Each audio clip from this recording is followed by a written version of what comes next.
इस वीडियो में हम अपसाइकलिंग के बारे में जानेंगे। अपसाइकलिंग वह प्रक्रिया है जिसमें हम वेस्ट मटेरियल का आर्टिस्टिक तौर पे इस्तेमाल करके कुछ नई चीजें बनाते हैं। इसमें अक्सर इस्तेमाल होने वाला वेस्ट मटेरियल या तो वुड स्क्रैप होता है, या किसी मेटल के टुकड़े या ग्लास के टुकड़े या रबड़ के टुकड़े होते हैं, या कोई इलेक्ट्रॉनिक आइटम जिसका आप यूज नहीं करने वाले हो। अपसाइकलिंग के अलावा रिसाइकलिंग की एक और टेक्निक होती है जिसको डाउन साइकलिंग कहते हैं। डाउन साइकिलिंग में जो भी वेस्ट मटेरियल होता है उसको छोटे छोटे टुकड़ों में तोड़ दिया जाता है और उससे एक नया मटेरियल प्राप्त कर लिया जाता है, जिसका यूज करके बाद में एक नए सिरे से एक नए प्रोडक्ट को हम बनाते हैं। वर्ल्ड की मार्केट में लगभग अपसाइकलिंग प्रोडक्ट का शेयर 2200 करोड़ रुपए है, और यह लगभग 5.9% की एनुअल ग्रोथ से बढ़ा है। इस ग्रोथ रेट का लगभग 6.4 होना ऐसा एक्सपेक्ट किया जा रहा है, जो कि वर्ष 2022 से 2032 की एक्सपेक्टेशन है। और इंडिया में जो कंठा जो आर्ट है उसमें हम कपड़े का यूज करते हुए अपसाइकलिंग करते हैं और नए प्रोडक्ट बनाते हैं। यह आर्ट वेस्ट बंगाल से ओरिजिनेट हुई है, वहां से शुरुआत हुई है इसकी। अब हम अपसाइकलिंग के कुछ फायदों के बारे में जानेंगे। अपसाइकलिंग का एक फायदा यह है कि इससे जो मटेरियल लैंडफिल में जाने वाला था, जो भी हमारा वेस्ट मटेरियल जिसको हम धरती में दबा देते हैं, उसमें कमी आएगी। इसके साथ ही जो नेचुरल रिसोर्सेज जैसे लकड़ी के लिए हम पेड़ यूज करते हैं या मेटल के लिए हम और निकालते हैं धरती में से, तो उन पे भी लोड कम होगा। अपसाइकलिंग से आर्टिस्टिक वर्क को बढ़ावा मिलता है, और जो पुरानी हमारी क्राफ्ट है या टेक्निक है उनको भी बढ़ावा मिलता है। क्योंकि अपसाइकलिंग छोटे लेवल पर भी की जा सकती है, तो इससे जो स्मॉल इंडस्ट्रीज होती हैं या जो गांव देहात में ग्राम उद्योग होते हैं उनको भी बढ़ावा मिलता है। अपसाइकलिंग के द्वारा मटेरियल की जो कॉस्ट होती है वो भी कम आती है, क्योंकि हमें रॉ मटेरियल वेस्ट से मिल रहा है।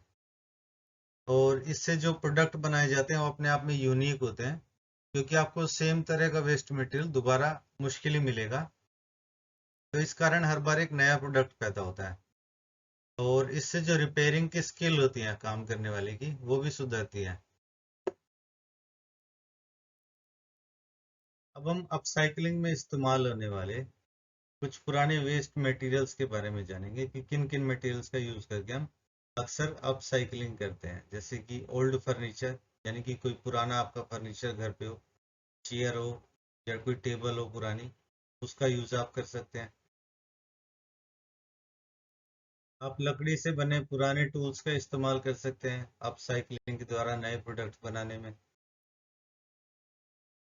लकड़ी से बने पुराने कार्टून्स या क्रेट्स या जो बॉक्सेस होते हैं उनका भी आप यूज कर सकते हैं। अपसाइकलिंग के लिए आप पुराने लकड़ी के दरवाजों का भी इस्तेमाल कर सकते हैं। पुरानी बोट्स का भी इस्तेमाल आप अपसाइकलिंग के लिए कर सकते हैं, यदि वह बोट लकड़ी की बनी हो। लकड़ी से बनी झोपड़ियाँ या लकड़ी के फट्टों का भी इस्तेमाल कर सकते हैं। धातु के वेस्ट मटेरियल के लिए आप किसी पुरानी कार का इस्तेमाल कर सकते हैं। धातु से बने पुराने डस्टबिन्स जिनका आप अभी इस्तेमाल नहीं करते हैं, उसको भी आप अपसाइकलिंग में यूज कर सकते हैं। अपसाइकलिंग में आप पुराने लोहे के या किसी अन्य मेटेरियल के खंभों का भी इस्तेमाल कर सकते हैं। लोहे या धातु से बनी पुरानी चार दीवारी भी अपसाइकलिंग में इस्तेमाल की जा सकती है। ग्लास वेस्ट मटेरियल प्राप्त करने के लिए आप किसी पुराने दरवाजे के शीशों का इस्तेमाल कर सकते हैं। आप पुराने वेस्ट फर्नीचर में लगे ग्लास का भी इस्तेमाल कर सकते हैं। कांच से बने ग्लासेस या प्लेट या किचन में इस्तेमाल होने वाले और उत्पादों का भी इस्तेमाल आप अपसाइकलिंग के लिए कर सकते हैं। घर के अंदर इस्तेमाल होने वाले ग्लास का भी इस्तेमाल आप कर सकते हैं अपसाइकलिंग के लिए। रबड़ का वेस्ट मटेरियल प्राप्त करने के लिए आप पुराने टायरों का इस्तेमाल कर सकते हैं।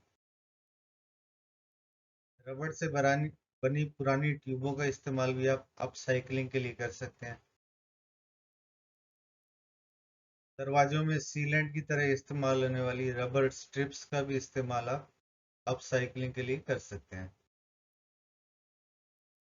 ई वेस्ट यानी कि इलेक्ट्रॉनिक वेस्ट जो मटेरियल है उसमें विभिन्न उत्पाद आते हैं, जैसे कि टीवी, कंप्यूटर की screen, printer, scanner, keyboard, mouse, तारें, सर्किट बोर्ड, लैंप, घड़ी, फ्लैशलाइट, कैलकुलेटर, फोन्स, इस तरह के उत्पादों का इस्तेमाल करके भी आप अपसाइकलिंग से नए प्रोडक्ट बना सकते हैं।